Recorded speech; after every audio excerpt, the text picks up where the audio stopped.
કેમ છો વિદ્યાર્થી મિત્રો? ચલો હવે આપણે સ્વાધ્યાય 5ની અંદર દાખલા નંબર 12 ગણીએ. દાખલા નંબર 12 ની અંદર આપણને આપ્યું છે, ધારો કે Z1 બરોબર 2 - i અને Z2 બરોબર -2 + i. આ બે વસ્તુ તમને આપેલી છે, Z1 અને Z2. ઓકે, તો હવે આની અંદર આપણને એવું કીધું છે કે રિયલ Z, રિયલ કૌંસની અંદર Z1 × Z2 ના છેદમાં Z1 બાર. તો તમારે બે વસ્તુ શોધવી પડે. Z1 × Z2 શોધવા પડે, એને ઉપર લખવા પડે અંશમાં, અને Z1 બાર છે એને ક્યાં લખવા પડે? છેદમાં. પછી જે જવાબ આવે એની અંદર જે રિયલ પાર્ટ છે એ તમારે લાવવાનો છે. તો પહેલાં Z1 × Z2 લાવવું પડે. તો Z1 × Z2. તો Z1 × Z2 કરીએ આપણે તો શું આવશે? Z1 એટલે 2 - i અને Z2 એટલે -2 + i. ઓકે, તો હવે આનો ગુણાકાર આપણે કરીએ તો 2 × 2 = 4, -4 2 2i +++2i અને માઇનસ i² i² એટલે -1 થઈ જાય, એટલે -++1 થશે, અને અહીં -4 છે, -4 છે +1 છે, કેટલા થશે? -3. 2 અને 2 એટલે કેટલા થશે? 4i. એનો મતલબ કે Z1 × Z2 ની કિંમત આવી -3 + 4i. અને Z1 બાર, Z1 બાર એટલે શું? કોઈ પણ સંખ્યાનો જ્યારે તમે બાર કરો તો જે સંખ્યા આપી હોય પ્લસમાં તો એ માઇનસ થઈ જાય, માઇનસ હોય તો પ્લસમાં. આ 2 - i છે એની જગ્યાએ બાર કરો એટલે શું થઈ જાય? 2 + i. બરાબર, આ શું થઈ ગયું? Z1 બાર, આ Z1 × Z2 અને આ Z1 બાર. હવે આપણે રિયલ લાવવાનું છે, તો પહેલાંનો જવાબ કેવો આવશે જોઈએ.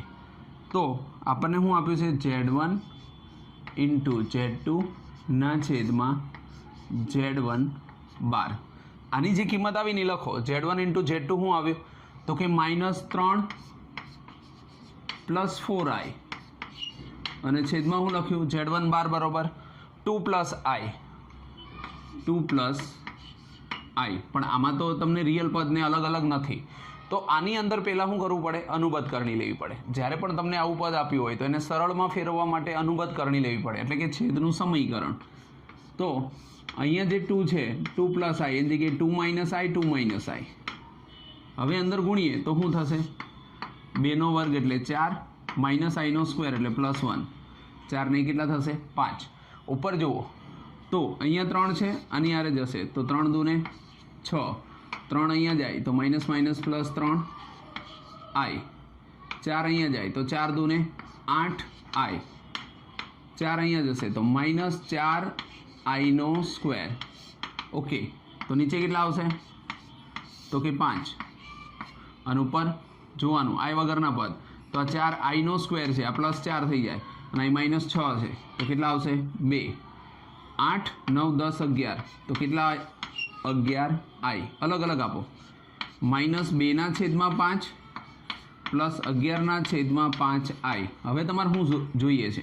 તો કે રિયલ પાર્ટ, એટલે કે i વગરનો પદ જોઈએ છે. કોનું? તો કે Z1 Z2 છેદમાં Z1 બારનું જે ઇમેજનરી પાર્ટ છે એની સિવાયનો પાર્ટ, એટલે કે જવાબમાં શું આવશે? તો -2/5. આ તમારો પહેલો આન્સર થઈ ગયો. બરાબર. હવે બીજામાં જુઓ.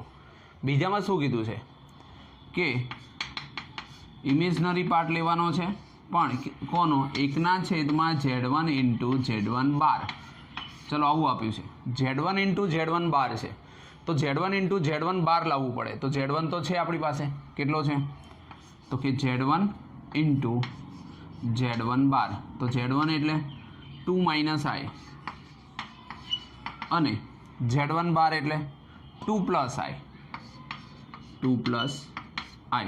આ બંનેનો આપણે વર્ગ કરીએ તો 2² 4, -i² એટલે +1, કારણ કે -i² કરો એટલે શું થઈ જાય?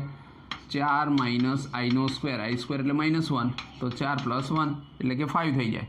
તો અહીંયા શું આવ્યું? 5. હવે આપણને શું કીધું છે કે આનો ઇમેજનરી પાર્ટ શોધો. કેવો જોઈએ છે ભાગ આપણે? અને પણ છેદમાં. તો આપણે એવું કીધું છે imaginary part 1/Z1 × Z2 Z1 બાર તો આનું ઇમેજનરી પાર્ટ તો છે જ નહીં, કારણ કે અહીંયા તો ખાલી રિયલ છે. આઈ વાળું પદ તો આપણી પાસે આવ્યું જ નથી, એનો મતલબ કે શક્ય જ નથી. તો અહીંયા જવાબ શું આવશે? 0, કારણ કે ઇમેજનરી પાર્ટ તો છે જ નહીં. તો એને તમે છેદમાં લખશો કે અંશમાં લખશો, આપણી પાસે ઇમેજનરી એટલે કે આઈ વાળું પદ જવાબમાં આનું વિસ્તરણ કર્યું તો આવ્યું નહીં. એટલા માટે આપણે કહી શકીએ કે આપણને ઇમેજનરી પાર્ટ નથી મળતો, એટલે જવાબ શું આવ્યો? 0. બરાબર. તો આ રીતે આપણે ગણી શકીએ. ચલો જુઓ, દાખલા નંબર 13 એની અંદર આપ્યું છે સંકર સંખ્યા 1 + 2i છેદમાં 1 - 3i નો માનાંક અને કોણાંક શોધો. હવે માનાંક અને કોણાંક ક્યારે શોધાય? કે જ્યારે તમને આ રીતનું પદ આપેલું હોય કે z = a + bi, આ રીતનું સીધું પદ પ્રમાણિત સ્વરૂપમાં આપેલું હોય તો જ તમે આને માનાંક શોધી શકો. મોડ z કરો એટલે r એટલે માનાંક મળે, અને કોણાંક શોધી શકો એટલે ખૂણો. બરાબર. કયા ચરણમાં છે એ નક્કી કરો એટલે તમને ખબર પડે કે આ ખૂણો. તો એ બે વસ્તુ આપણે શોધવા માટે પહેલાં એને આવા સ્વરૂપમાં ફેરવવું પડે. તો આપણી પાસે શું આપ્યું છે જુઓ, સંકર સંખ્યા z = 1 + 2i છેદમાં 1 - 3i. તો આને દૂર કરવા માટે આની અનુબદ્ધ કરણી લેવી પડે. 1 + 3i અને 1 + 3i. ઓકે. હવે આપણે જોઈએ તો છેદમાં કેટલા આવશે? 1 પ્લસ 3નો વર્ગ કેટલો થઈ જાય? 9, કેમ કે -i² -9i² એટલે +9. આને આની સાથે ગુણીએ તો 1 ને 3i એટલે અહીંયા 3i. હવે 2નો વારો 1 સાથે ગુણો તો 2i, અને 3 × 2 = 6 i². ઓકે. એક કૌંસનો બીજા કૌંસ સાથે ગુણાકાર કર્યો. હવે નીચે જોઈએ આપણે તો 1 અહીંયા કેટલા છે? 6, પણ -6 થઈ જાય કેમ કે i² છે.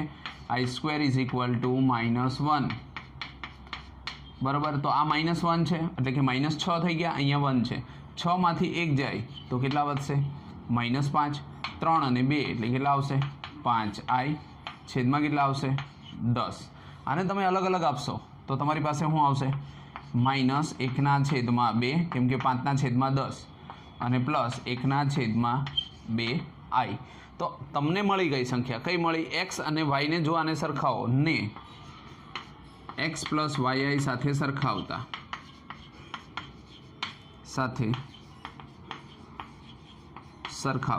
ઓકે. જો આને આપણે સરખાવીએ તો આપણને ખ્યાલ આવે કે મોડ z બરાબર એટલે કે માનાંક, અથવા તો આપણે એને r કહીએ છીએ, શું આવશે? તો √a² x² + y². જે સંખ્યા આપી અને મોડમાં લખો એટલે અંડરરૂટમાં જતી રહે. તો આપણી પાસે 1/2 1/2 હતું, તો એનો વર્ગ કરીએ તો શું આવશે? 1/4 + 1/4. ઓકે. હવે આને આપણે લખીએ તો શું આવે? 4 તો નીચે જ આવે, 1 + 1 એટલે કેટલા થઈ જાય? 2. આને વર્ગમૂળમાં લખીએ તો શું આવશે? 1/2. બરાબર. 2 × 4. હવે આ મોડ z આવ્યો. હવે આપણને શું કીધું? કોણાંક શોધવાનો છે, એટલે કે થીટા. બરાબર. જો તમારે કોણાંક શોધવો હોય તો તમે પહેલાં શું શોધવું પડે? tan α. tan α એટલે આપણે શું લખતા હતા? Imaginary part. બરાબર. આપણે શું કરતા હતા? ઇમેજિંગ z છેદમાં real z. Okay. Imaginary part કેટલો? તો આપણે જે સંખ્યા આપી હતી જુઓ, ઇમેજનરી એટલે 1/2, અને આનો પણ જવાબ શું આવ્યો? 1/2. આવડી જાય તો 1 આવે, પણ માનાંકની બહાર કાઢો એટલે કેટલા થઈ જાય? 1. તો tan α = 1 છે, તો α બરાબર શું થઈ જાય? π/4. આ તો ખૂણો આવ્યો. બરાબર. આનો કોણાંક શોધવો હોય તો આ કયા ચરણમાં છે એ જોવાનું. તો આપણને શું આપ્યું છે? -1/2 એટલે કે x છે -1/2 એટલે કે x છે એ 0 કરતાં નાનો છે, અને y પ્લસ છે એટલે એ 0 કરતાં મોટો છે. યાદ કયું ચરણ આવશે? યાદ કરો. x છે એ 0 કરતાં નાનો છે અને y મોટો છે એટલે કે બીજું ચરણ. બરાબર. હવે બીજા ચરણની અંદર આપણે શું લખીએ? આપણે કહીએ કે z એ બીજા ચરણમાં છે. તો એનું થીટા શોધવા માટે આપણે શું કરી શકીએ? બીજા ચરણમાં છે તો એનું થીટા શોધવા માટે આપણે શું લખીએ? તો અહીંયા પાઈ હોય, π - α આપણું સૂત્ર હતું. π - α એટલે કેટલા આવ્યા? તો કે π/4, અને ઉપર ગુણીએ 4 × 4 -π 3π/4. બરાબર. તો થીટા બરાબર કેટલા આવ્યા? તો કે 3π/4. તો આ રીતનો આપણી પાસે આન્સર આવે, જેની અંદર આપણને માનાંક પણ મળી ગયો અને કોણાંક પણ મળી ગયો. ચલો જુઓ દાખલા નંબર 14. જો x માઇનસ વાય આઈ કૌંસમાં 3 + 5i એ -6 - 24i ની અનુબદ્ધ સંકર સંખ્યા હોય તો વાસ્તવિક સંખ્યા x અને y શોધો. એનો મતલબ શું? જો સમજો કે તમને એક સંખ્યા આપી છે. આ જે સંખ્યા છે ને એ આની અનુબદ્ધ સંખ્યા છે. હવે ધારો કે આપણે અહીંયા લઈએ, અહીં આપણે એવું લઈએ કે z બરોબર કેટલા આપ્યા છે? -6 - 24i. હવે આની અનુબદ્ધ સંખ્યા તો આની અનુબદ્ધ સંખ્યા એટલે z બાર. તો આનો z બાર શું થાય? તો કે -6 + 24i. હવે આ જે સંખ્યા છે ને એ આ છે. જો x - yi બીજા કૌંસમાં 3 + 5i એ -6 - 24i ની અનુબદ્ધ સંકર સંખ્યા હોય, એટલે કે આ છે એ આની અનુબદ્ધ સંકર સંખ્યા છે, એટલે કે આ અને આ બંને એક સરખા છે, તો વાસ્તવિક સંખ્યા શોધો. તો બંનેને x અને y સરખાવીએ અને આપણે એની સંખ્યા શોધીએ. ચલો જોઈએ. તો અહીંયા શું આપ્યું છે? તો કે x - y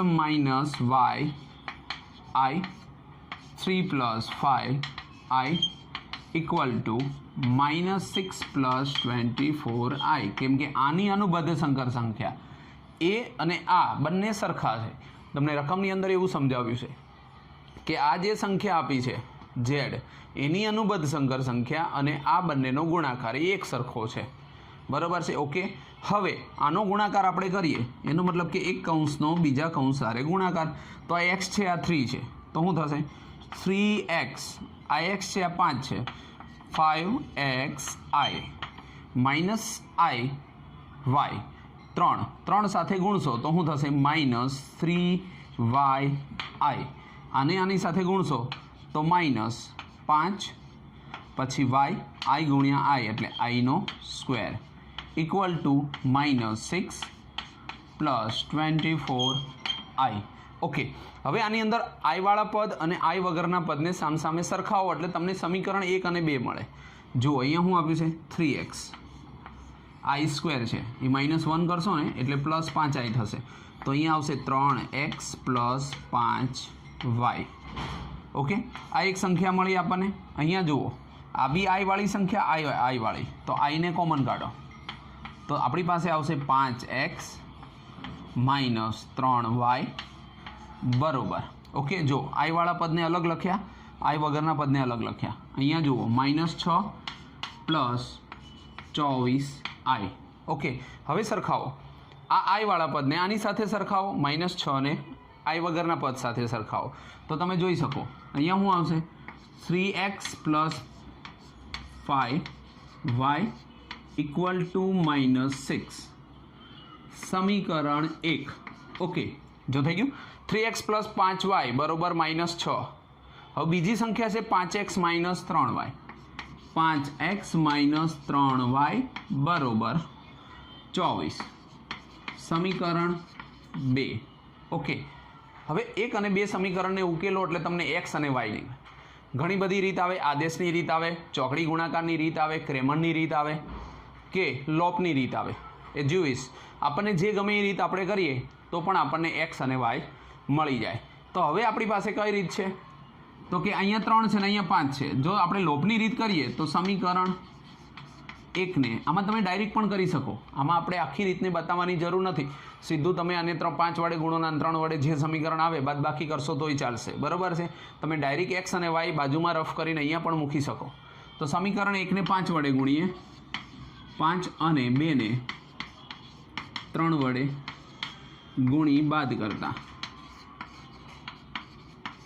હવે તમે અંદર ગુણશો એટલે શું આવશે? જુઓ 3 ને 5 વડે ગુણો તો શું થશે? 15x + 5 વડે ગુણીએ તો 25y, 5 વડે ગુણો તો 6 × 5 = 30. હવે 3 વડે ગુણીએ તો 5 તરી 15x, 3 તરી 9 અને 24 તરી 72 + 72.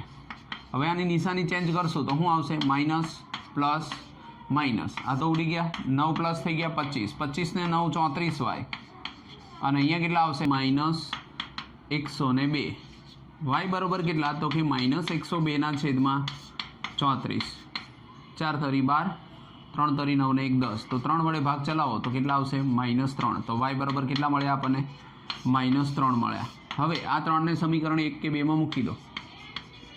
સમીકરણ 1 માં y બરાબર -3 મૂકતા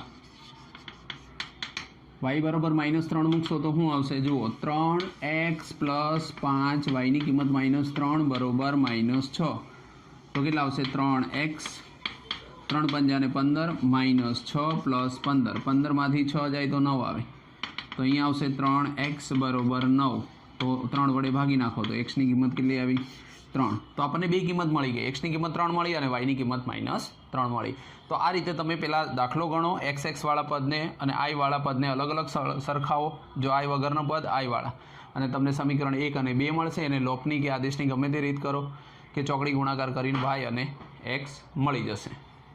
ચલો જુઓ, દાખલા નંબર 15 ની અંદર આપ્યું છે 1 + i ના છેદમાં 1 - i માઇનસ 1 - i ના છેદમાં 1 + i નો માનાંક શોધો.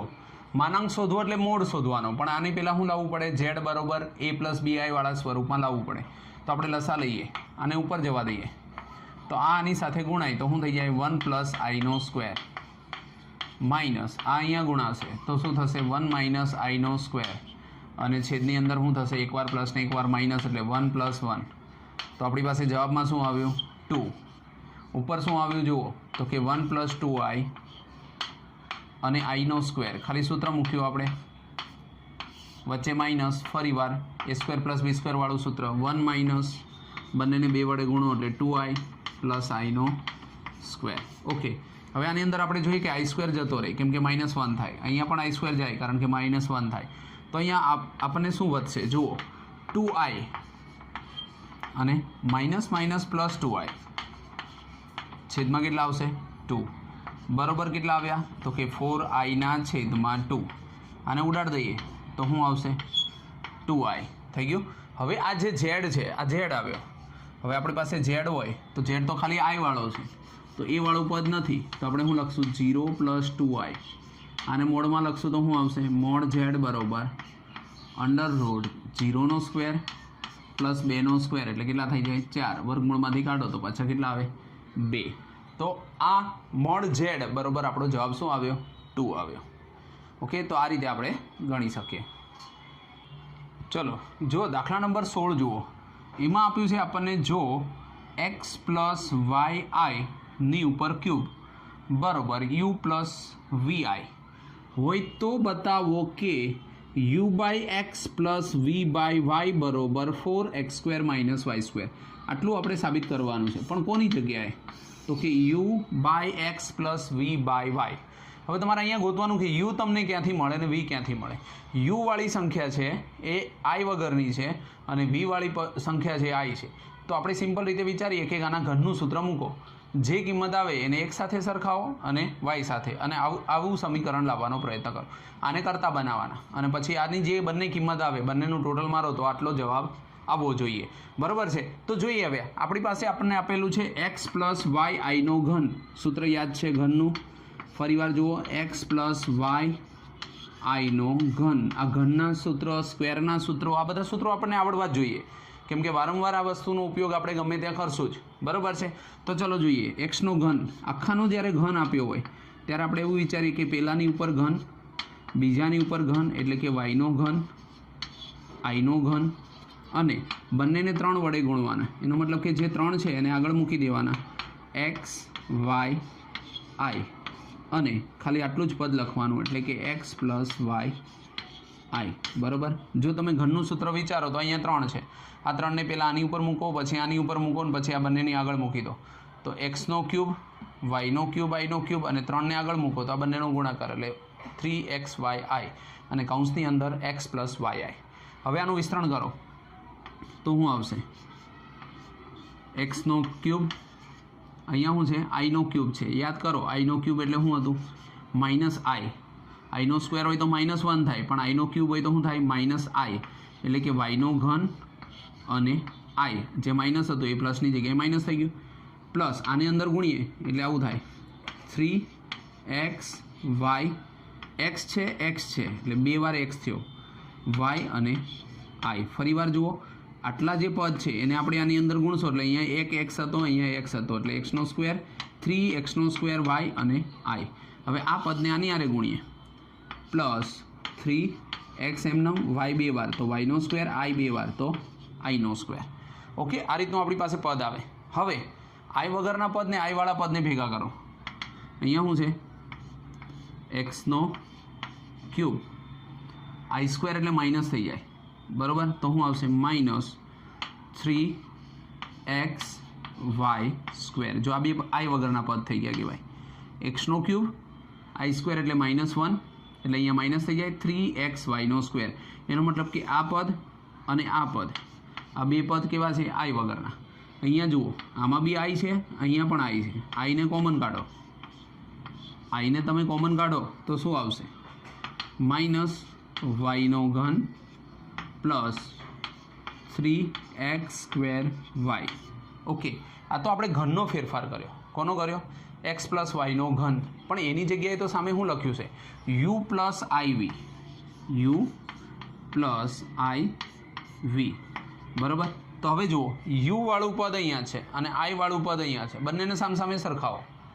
તો આપણે અહીંયા એવું લખી શકીએ કે u બરાબર કેટલા આપેલા છે? તો કે એક્સનો ક્યુબ માઇનસ 3x વાયનો સ્ક્વેર, બરાબર? આ આઈ વગરના પદ, યુ આઈ વગરનું. આઈ વાળું પદ કયું? વી. આની વીની આગળ આઈ છે અને આ પદની આગળ આઈ છે એટલે કે આઈ વાળા પદ કહેવાય. તો વી બરોબર સામે શું આપ્યું છે? માઇનસ વાયનો ઘન અને plus 3x² Y, 3x² Y, બરાબર? આ રીતે આપણે લખી શકીએ. હવે આપણે જોઈએ તો આપણને અહીંયા શું આપ્યું છે? તો આપણે યુ એમનો, આમાંથી તમે એક્સ કોમન કાઢશો તો અંદર શું આવશે? એક્સનો સ્ક્વેર વધશે માઇનસ 3yનો સ્ક્વેર. જો એક્સનો ક્યુબ હતો, એક્સ નીકળી ગયો, અહીંયાથી એક્સ કાઢ્યો એટલે કે એક્સનો સ્ક્વેર વધ્યો માઇનસ 3yનો સ્ક્વેર. હવે અહીંયા જુઓ વી, તો વીની અંદરથી વાય કોમન કાઢો તો અંદર શું વધશે? માઇનસ વાયનો સ્ક્વેર અને પ્લસ 3x², બરાબર? આવા બે પદ ભેગા થશે. હવે એક્સને નીચે આવવા દો તો શું થાય? y/x બરાબર એક્સનો સ્ક્વેર માઇનસ 3yનો સ્ક્વેર અને v/y બરાબર માઇનસ વાયનો સ્ક્વેર પ્લસ 3x². થઈ ગયું ને? ઓકે, તો અહીંયા આપણી પાસે શું પદ આવ્યું? સોરી, અહીંયા યુ હતો, u/x અને u/x. તો આ બંનેનું ટોટલ જોઈએ છે આપણે. જુઓ, u/x પ્લસ v/y, યુના છેદમાં x પ્લસ વીના છેદમાં y, આ બંનેનો સરવાળો, એનો મતલબ કે પછીના પદનો સરવાળો આટલો આવવો જોઈએ.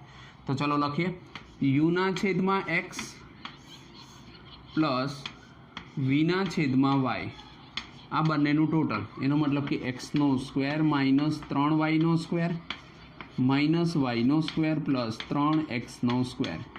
ટોટલ મારો એક્સનો સ્ક્વેર 3xનો સ્ક્વેર એટલે 4xનો સ્ક્વેર, 3yનો સ્ક્વેર છે અને વાયનો સ્ક્વેર એટલે 4yનો સ્ક્વેર. 4ને બહાર કાઢી નાખો તો શું આવશે? એક્સનો સ્ક્વેર માઇનસ વાયનો સ્ક્વેર. તો આપણો જવાબ શું આવ્યો? u/x પ્લસ v/y બરાબર 4 કૌંસમાં x² માઇનસ y², બરાબર? તો આ રીતે આપણે સાબિત કરી શકીએ. ખાલી તમારે અહીંયા ઘનનું સૂત્ર મૂકવાનું છે અને આ યુવાળા આઈ વગરના પદ અને આઈવાળા પદને ભેગા કરવાના છે અને એમાંથી એક્સ કોમન કાઢીને આ રીતનું ગમે ત્યારે લાવવાનું કે u/x અને v/y અને બંનેનું ટોટલ મારો એટલે જવાબ તમને આ જ મળે. એટલે કે આ જે આપણે કરતા હતા એ ડાબા હતું, બરાબર છે, ડાબી સાઈડ, અને આ જે આવ્યું એ શું આવ્યું? જબા એટલે કે જમણી સાઈડ, બરાબર? આ રીતે આપણે સાબિત કરી શકીએ. જો દાખલા નંબર 17, જો આલ્ફા અને બીટા એ ભિન્ન સંકર સંખ્યા હોય તો તથા બીટા મોડ બીટા બરાબર 1 તો બીટા માઇનસ આલ્ફા અને 1 minus alpha bar into beta bar. આની અંદર એકદમ સિમ્પલ દાખલો છે, પણ એકાદી બે વસ્તુ જો તમે યાદ રાખો તો તમે ઇઝી રીતે ગણી શકો. જેમ કે અહીંયા જોઈએ આપણને કે બીટા બાર બરાબર કેટલા આપ્યા છે? 1. એનો મતલબ કે અહીંયા 1 છે, બરાબર? તો હવે આપણે જ્યારે લખીએ છીએ આપણે આના બરાબર હોય તો આને સાબિત કરવાનું છે. ભિન્ન સંકર સંખ્યા હોય તથા બીટા બાર 1 હોય તો બીટા માઇનસ આલ્ફા અને 1 minus alpha bar into beta બારની કિંમત શોધો. ની કિંમત શોધો. બરાબર, આની કિંમત આપણે શોધવાની છે. ઓકે, તો હવે અહીંયા આપણે લખીએ કે મોડ બીટા માઇનસ આલ્ફા છેદમાં 1 minus alpha bar into beta bar. બરાબર, બીટા એની ઉપર બાર નથી. હવે આપણને અહીંયા ચોખ્ખું કીધું છે કે જ્યાં બીટા બાર છે ઇઝ ઇક્વલ ટુ 1 છે. ઓકે, જો અહીંયા લખો તમે કે બીટા માઇનસ આલ્ફા અને 1 છે, 1 હોય તો આની ઉપર વર્ક કરો તો અહીંયા તમે શું લખી શકો? મોડ બીટાનો સ્ક્વેર બરાબર, પણ 1નો સ્ક્વેર તો 1 જ થાય. એનો મતલબ કે 1ની જગ્યાએ તમે બીટાનો સ્ક્વેર લખી શકો. પણ બીટાનો સ્ક્વેર લખવો હોય તો એક નિયમ એવો પણ છે કે બીટા ઇન્ટુ બીટા બાર આ બંનેને ભેગા કરો એટલે શું થઈ જાય? બીટાનો ઓલ સ્ક્વેર. એકવાર પ્લસ ને એકવાર માઇનસ કરો એટલે શું થઈ જાય? આખાનો સ્ક્વેર. કેમ કે મોડની અંદર લખો એટલે બંને સરખા હોય. જુઓ તમે યાદ કરો, ઝેડ બરાબર જો હું એક્સ પ્લસ વાય લખું અને આને મોડ કરું તો એ under root X square plus Y square જ થાય. અને મોડ બાર લખું, ઝેડ બાર કરું તો એનો મતલબ થાય એક્સ માઇનસ વાય આઈ. જો હું આને મોડ ઝેડમાં લખું તો પણ એવું જ થશે, અંડર રૂટ એક્સનો સ્ક્વેર પ્લસ વાય સ્ક્વેર. એનો મતલબ કે બંને એક જ સરખા થયા. હવે ઝેડ ઇન્ટુ ઝેડ બારને હું મોડની અંદર લખું તો આ બંનેને શું થઈ ગયું? બંનેનો ગુણાકાર. એનો મતલબ કે એક્સનો સ્ક્વેર પ્લસ વાયનો સ્ક્વેર, બંનેનો ગુણાકાર કરો તો વર્ગમૂળ ગુણ્યા વર્ગમૂળ, એટલે વર્ગમૂળ જતું રહ્યું તો X square plus Y square. જો હું આની ઉપર વર્ગ કરું તો આની ઉપર પણ શું થઈ જાય? વર્ગ. એનો મતલબ કે બીટા ઇન્ટુ બીટા બાર કરું તો જો under root Z X X square plus Y square under root X, આ બંનેની ઉપર વર્ગ. એનો મતલબ કે ઝેડ1 ઇન્ટુ ઝેડ2 બારનો સ્ક્વેર થઈ જાય, એટલે કે બીટાનો સ્ક્વેર. બરાબર, તો બીટા ઇન્ટુ બીટા બાર બરાબર બીટા બારનો સ્ક્વેર લખાય. બરાબર, તો અહીંયા બીટા બારનો સ્ક્વેર બરાબર 1 છે, કારણ કે બીટા બરાબર 1 હતું તો બંને બાજુ સ્ક્વેર કરો તો બીટાનો સ્ક્વેર ને 1નો સ્ક્વેર તો 1 જ થાય. તો બીટા બારની જગ્યાએ તમે શું લખી શકો? બીટા ઇન્ટુ બીટા બાર. બસ આટલું જ તમારે યાદ રાખવાનું છે કે આટલી વસ્તુ હું કઈ રીતે લાવ્યો. બરાબર છે, minus alpha bar into beta. Okay, હવે આની અંદરથી તમે બીટા કોમન કાઢી નાખો. જો તમે આની અંદરથી બીટા કોમન કાઢશો તો શું આવશે? જુઓ, બીટા માઇનસ આલ્ફા, આની અંદરથી હું બીટા કોમન કાઢું છું તો 1ના છેદમાં મોડ બીટા આવું થશે. ઓકે, અને અંદર શું વધશે? બીટા બાર માઇનસ આલ્ફા બાર, બંનેની ઉપર શું છે? બાર છે. હવે તમે એને અલગ અલગ મોડ આપો ને તો આવી રીતે બી લખી શકો. 1ના છેદમાં બીટા બાર એટલે 1 જ થાય. જુઓ, બીટા બાર એટલે 1 છે, 1/1 એટલે 1 જ થાય. તો તમારી પાસે ખાલી આવું જ વધશે, બીટા માઇનસ આલ્ફા. અને આને અલગ અલગ આપો તો તમે અલગ પણ આપી શકો, બીટા બાર માઇનસ આલ્ફા બાર. બરાબર, આ રીતે આપણે લખી શકીએ. બંનેને અલગ અલગ આપ્યા. જો ગમે ત્યારે આખા પદની આગળ આવી રીતે હોય, આ બધા નિયમો છે. ઝેડ1ના છેદમાં ઝેડ2 તો તમે આને અલગ આપી શકો, મોડ ઝેડ1ના છેદમાં મોડ ઝેડ2. ઓકે, તો આને અલગ આપ્યા. હવે આ વસ્તુ કેવી છે કે તમે મોડમાં બીટા માઇનસ આલ્ફા લખો કે આલ્ફા માઇનસ બીટા લખો, બંને એક જ થાય. કારણ કે તમે આને મોડમાં મૂકશો તો શું આવશે? જો ઉપરના પદને હું મોડમાં મૂકું તો beta square plus alpha square આવે, અને આને મોડમાં મૂકું તો બીટા બારનો સ્ક્વેર છે તો એ બીટાનો સ્ક્વેર જ કહેવાય ને આલ્ફાનો સ્ક્વેર કહેવાય. એનો મતલબ કે ઉપર નીચે તો સરખા થઈ ગયા. બીટા માઇનસ આલ્ફા થાય અને અહીંયા પણ શું થાય? Beta minus alpha. તો ઉડી જાય. તો જવાબની અંદર શું આવશે? એક જ આવશે. એટલે મોડની અંદર માઇનસ હોય કે પ્લસ હોય, પણ એનો મોડ કરો એટલે એ પ્લસ જ થવાનું છે. કેમ કે જો આ સંખ્યા માઇનસ હોય તો એનો સ્ક્વેર કરો તો એ પ્લસ જ થાય, આ માઇનસ હોય સ્ક્વેર કરો તો પ્લસ જ થાય. એટલે આ રીતે જો તમે યાદ રાખો તો ઇઝી રીતે તમે દાખલો ગણી શકો. પણ અહીંયા એક બે નિયમો વપરાણા, અહીંયા પણ નિયમનો ઉપયોગ થયો. તો આવું તમને આવડવું જોઈએ. ખાલી એટલું યાદ રાખો કે ઝેડને કોઈપણ વસ્તુને માનાંકની અંદર મૂકો એટલે એ પ્લસ હોય કે માઇનસ હોય. એક્સનો વર્ગ પ્લસ વાયનો સ્ક્વેર પ્લસ એ પ્લસ હોય કે માઇનસ હોય. બરાબર, આ રીતે આપણે ગણી શકીએ. ચલો જુઓ, દાખલા નંબર 19ની અંદર આપ્યું છે, જો a plus IB C plus ID E plus IF G plus IH બરાબર a પ્લસ IB હોય તો આવું સાબિત કરો. તો એકદમ ઇઝી છે. ચલો જુઓ કઈ રીતનું.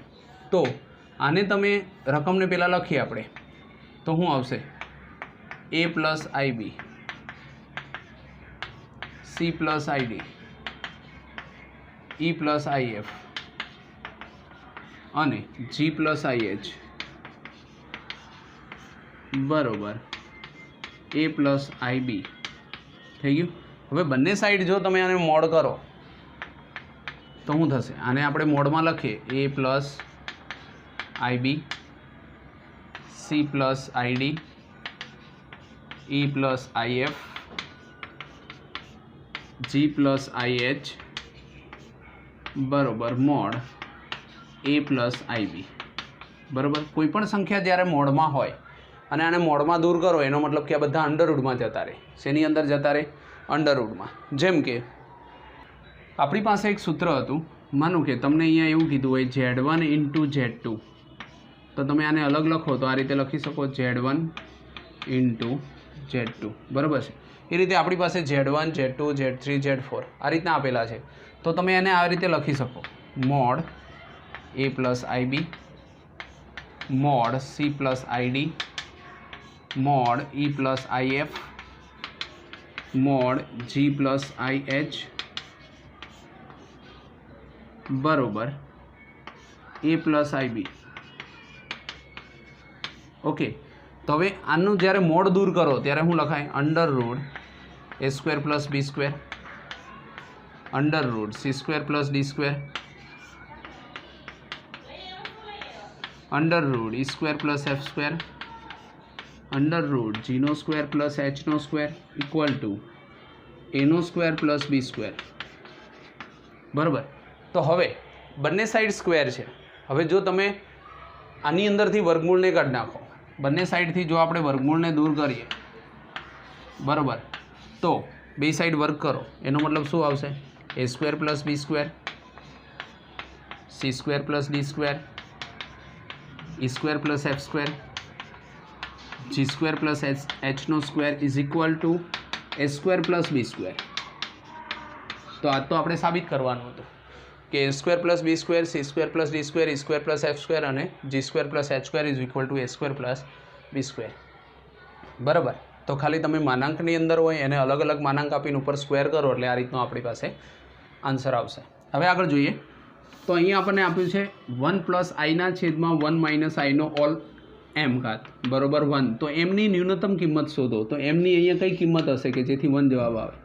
તો આપણે જોઈએ 1 પ્લસ આઈ 1 માઇનસ આઈની એમ ઘાત બરાબર. હવે આની આપણે અનુબંધ કરણી લઈએ કે 1 પ્લસ આઈના છેદમાં 1 માઇનસ આઈ ક્રોસ 1 પ્લસ આઈના ઉપર નીચે ગુણી નાખીએ તો શું થશે? 1 પ્લસ આઈ 1 માઇનસ આઈ અને ઉપર કેટલી ઘાત આપી છે? એમ બરોબર. અહીંયા અનુબંધ કરણી લઈએ પછી આપણે જોઈએ તો નીચે શું આપ્યું છે? 1 માઇનસ આઈ ને 1 પ્લસ આઈ એટલે 1 પ્લસ 1, કેમ કે 1 માઇનસ આઈ સ્ક્વેર એટલે આઈ સ્ક્વેર એટલે માઇનસ 1 પ્લસ થઈ જાય. ઉપર શું આવ્યું? તો કે 1 પ્લસ આઈનો ઓલ સ્ક્વેર ની એમ ઘાત. સૂત્ર મૂકીએ 1 પ્લસ બંનેને 2 વડે ગુણો એટલે 2i અને પ્લસ આઈનો સ્ક્વેર બાય 1 પ્લસ 1 એટલે કેટલા થશે? 2. ઓકે. આઈ સ્ક્વેર એટલે શું થશે? માઇનસ 1. તો 1 1 ઉડી જશે. ઉપર વધશે 2i છેદમાં 2 અને બરોબર એમ. 2 2 પણ ગયા તો આપણી પાસે શું આવ્યું? આઈની એમ ઘાત અને બરોબર શું આપેલું છે? 1. તો વિચારો આઈની કેટલી ઘાત હોય તો એક જવાબ આવે? કેમ કે આપણને આઈ આખા પદનું વિસ્તરણ આટલું આવ્યું, આઈની એમ ઘાત, અને સામે જવાબ કેટલો હતો? 1. તો આઈની ઉપર કેટલી ઘાત કરો તો એક જવાબ આવે? તો આપણે કહી શકીએ કે એમ બરોબર 4 બરાબર. કેમ કે આઈની 4 ઘાત કરો તો જ શું જવાબ આવે? 1 આવે. તો એમની કિંમત કેટલી હોવી જોઈએ? 4. જો આઈની 4 કિંમત હોય તો જ શું જવાબ આવે? 1 આવે. બરાબર. તો આ રીતે આપણે ગણી શકીએ. હવે આ છેલ્લો દાખલો હતો પણ આપણે એક 18 નંબરનો દાખલો રહી ગયો છે તો એ આપણે ગણી અને આપણે સ્વાધ્યાય પૂરું કરીએ. ચલો જુઓ દાખલા નંબર 18. 1 માઇનસ આઈની એક્સ ઘાત બરોબર 2x ના શૂન્યતર પૂર્ણાંક ઉકેલોની સંખ્યા શોધો. તો હવે જુઓ તમને શું આપ્યું છે સામે? 1 માઇનસ આઈની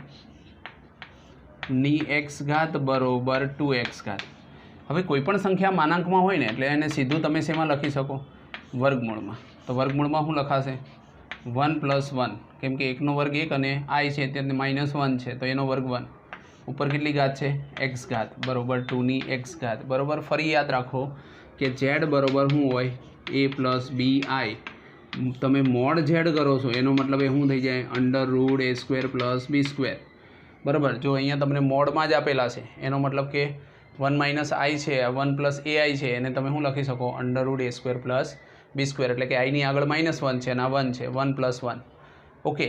તો અંદર શું આવ્યું આપણે અંદર જોઈએ તો √2 આવ્યા √2 અને ઉપર શું ઘાત આવી x ઘાત આવી. અહીંયા પણ શું છે 2ની x ઘાત છે. અહીંયા 2 લાવવા પડે તો જો તમારે 2 લાવવા હોય તો 2ની ઉપર 1/2 ઘાત થાય 2 1/2 કેમ કે વર્ગમૂળમાં છે તો 1/2 આવ્યું. એની ઉપર શું ઘાત આપી છે x ઘાત આપી છે અને અહીંયા શું આપ્યું છે 2ની x ઘાત. તો 1/2 x ઘાત જો ઘાતને સરખાવો અહીંયા આવશે x/2 અહીંયા આવશે 2ની x ઘાત. જો આધાર સરખો ઘાતનો સરખામણી થાય ઘાતને સરખાવશો તો શું આવશે x/2 બરાબર x. ચલો સરખાઈએ તો આને સામે લઈ જાઓ તો શું આવશે x બરાબર 2x. આને બાદ લઈ જાઓ તો 0 બરાબર x. તો xની કિંમત 0 આવી. એનો મતલબ કે 2xના શૂન્યતર પૂર્ણાંક ઉકેલની સંખ્યા શોધો તો ઉકેલની સંખ્યા નથી શૂન્ય છે કેમ કે xની કિંમત જ 0 થઈ ગઈ. ઉકેલોની સંખ્યા નથી બરાબર છે કેમ કે x બરાબર 0 છે એટલે આપણને ઉકેલોની સંખ્યા શોધવાની કીધી તો ઉકેલોની સંખ્યા મળશે નહીં. તો આ રીતે આપણે પ્રકરણ 5 અહીંયા સમાપ્ત કરીએ છીએ.